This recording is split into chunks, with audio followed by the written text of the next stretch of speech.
Oy, babae, Po. tuturuan kita mag-sorry ulit ha. Ha? Humingi ka ulit ngayon ng public apology sa mga immigration officer. Ganito ha, ganito, makinig ka. Ganito lang. Sa lahat po ng immigration officer na na-open sa aking ginawa, pasensya na po, humingi ako ng sorry sa nagawa ko. At sana po ay maintindihan nyo din ako. Sorry po sa pagkukulang ko, yun lang. Sorry lang ha. Oh, sige, ikaw nga.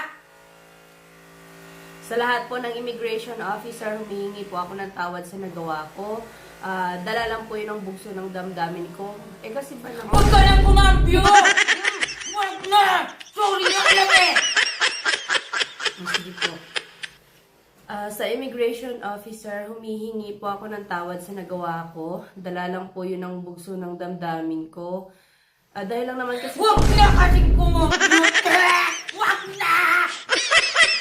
Bala ka na nga dyan! Sige na, madam. Sorry na. Sorry. Okay, ito na. Sa lahat po ng immigration officer, humihingi po ako ng dispensa sa nagawa ko sa pag-post na inaano ko sa inyo yung kasalanan. Eh, alam ko naman, ako talaga yung may kasalanan sa araw na yon. So, ulit po, humihingi po ako ng tawad at hindi na po mauulit.